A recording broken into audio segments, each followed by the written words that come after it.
પાંચમો મેસેજ છે, learn from your mistakes but don't dwell in the past. આ બહુ જરૂરી છે.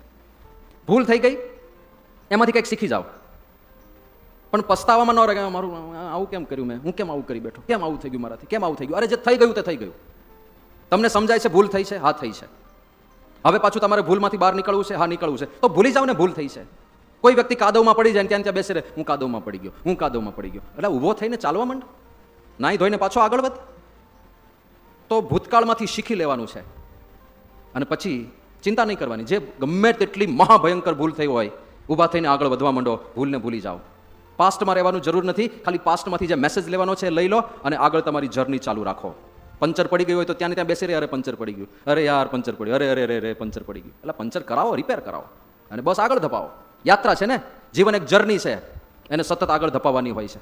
એટલે ક્યારેય ભૂતકાળમાં ના રહેવું, ભૂતકાળમાંથી શીખી લેવાનું ખાલી. પણ હા, એ કરવાનું, શીખવાનું. આપણે ભૂતકાળમાંથી શીખતા નથી પાછા. અત્યાર સુધી કેટલી વાર આપણે સંકલ્પો કર્યા કે હવે આપણે યુટ્યુબમાં ટાઈમપાસ કરવો બંધ કરવો છે, ઇન્સ્ટા પર ટાઈમપાસ કરવો બંધ કરવો છે, પરીક્ષા આવે ત્યારે વાંચી લેવું છે. પણ એ ના કર્યું અને પરીક્ષામાં ઓછા માર્ક્સ આવ્યા તો એ ભૂતકાળની ભૂલમાંથી કંઈક શીખ્યા? નેક્સ્ટ સેમેસ્ટરમાં સુધારો કર્યો? ના, નેક્સ્ટમાં પાછા ટિકટોકમાં જોઈએ, પાછા ઇન્સ્ટામાં જોઈએ, પાછા ફેસબુકમાં જોઈએ. તો ભૂતકાળમાંથી શીખવું બહુ જરૂરી છે, પણ ભૂતકાળમાં પડી ના રહેવું. અને આને જ અંતર્ગત એક છે, sometimes you have to make a tough choice and move on. કારણ કે ઘણીવાર કેમ ભૂતકાળને બહુ કોસવાની કેમ જરૂર નથી? કારણ કે તમારી પાસે ઘણીવાર ચોઇસ જ નથી હોતી. આપણે અજ્ઞાની છીએ ને. હવે આ એક દ્રષ્ટાંત હું તમને એવું આપવા માંગુ છું કે એની બહુ ચર્ચા થતી હોય છે મોટિવેશનલ વર્લ્ડની અંદર. એની કાઉન્ટર સાઇડ આપણને કોઈ દેખાડતું નથી, એટલે મારે દેખાડવી છે. આ એક દ્રષ્ટાંત આપવામાં આવે છે, નેવર ગીવ અપ કહીને. નેવર ગીવ અપ, જીવનમાં ક્યારેય છોડવું નહીં. અને પછી આ દ્રષ્ટાંત આપવામાં આવે કે નીચેનો માણસ છે, એને છોડી દીધું, મહેનત કરવાની છોડી દીધી, ગીવ અપ કરી દીધું. હીરા કેટલા નજીક છે, બસ 2 જ ત્રિકમના ઘા મારવાના છે અને હીરા મળી જાય. પણ એને થાકીને કંટાળીને છોડી દીધું, હવે નથી કરવું. ઉપરનો માણસ જે ઉત્સાહથી મંડ્યો છે, જો એના ફેસ એક્સપ્રેશન જોવો, એ પહોંચી જશે થોડા સમયમાં હીરા પાસે. અને આ દ્રષ્ટાંત આપીને એવું કહેવામાં આવે કે તમે ગીવ અપ કરી દીધું, સફળતા નજીક જ હોય છે, એટલે ક્યારેય છોડવું નહીં, ક્યારેય છોડવું નહીં, બસ મંડ્યા રહેવું જીવનમાં, મંડ્યા રહેવું, મંડ્યા રહેવું.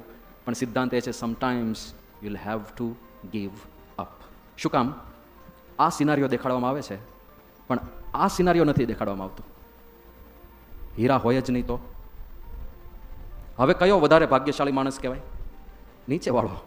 સારું થયું ગીવ અપ કરી દીધું, ત્યાં હીરા છે જ નહીં. હવે આપણા માટે અસમંજસ શું છે? આ બેમાંથી આપણો સિનારીઓ કયો છે ખબર છે તમને? નથી ખબર. લ્યો, એ જ મોટામાં મોટી રામાયણ છે. આપણે જે વસ્તુ પાછળ મંડ્યા છીએ ત્યાં આગળ હીરા મળવાના છે કે નથી મળવાના? મેં સિવિલ એન્જિનિયરિંગ લીધું, એમાં આગળ મારા માટે કંઈ માર્ગ કે કરિયર થશે કે નહીં થાય? મેં એરોનોટિકલ એન્જિનિયરિંગ લીધું, એમાં કંઈ આગળ કંઈ ચાન્સ લાગવાના છે કે નથી લાગવાના? મેં કમ્પ્યુટર એન્જિનિયરિંગ લીધું, એમાં આગળ કંઈ સ્કોપ હશે કે નહીં હોય? જ્યારે આપણે બહાર પડીએ ત્યારે હીરા છે કે નહીં ખબર જ નથી. આ પરિસ્થિતિમાં શું કરવું? એમાં ભગવાનની ઈચ્છાને સમર્પિત થવાનું હોય છે.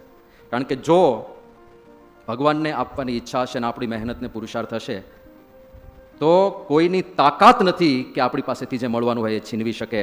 અને જો આપણા કર્મ ખરાબ હશે ને આપણી મહેનત પણ નહીં હોય તો 1000 વાર કોઈક આપવા પ્રયત્ન કરશે તો એ આપણા હાથમાંથી જતું રહેશે. આ નક્કી જ વાત છે. એટલે આમાં કરવાનું શું? Make a move and never regret because you didn't have any choice. તમને જે અંદરથી ભગવાન સુજાડે કે આ લાઈન લેવી છે, આ માર્ગે આગળ વધવું છે, વધો આગળ. કારણ કે ભગવાનની ઈચ્છાથી જ ચૂઝ થશે. હંમેશા યાદ રાખજો, એમની ઈચ્છા વગર કશું થતું નથી. આપણને એવું લાગે મેં પસંદ કર્યું, પણ એ કરાવ્યું હોય એમને પસંદ. કારણ કે એને સર્ટેન વે આપણને લઈ જવા માંગતા હોય. અને પછી એવું જરૂરી નથી કે એમાં સફળતા મળે જ. કદાચ નિષ્ફળતા મળશે, કદાચ પીડા આવશે, કદાચ યાતના આવશે, તો એ આપણા હિત માટે હશે. આ પણ વિચાર ભેગો જ રાખવો પડે, તો આપણને વાંધો ના આવે.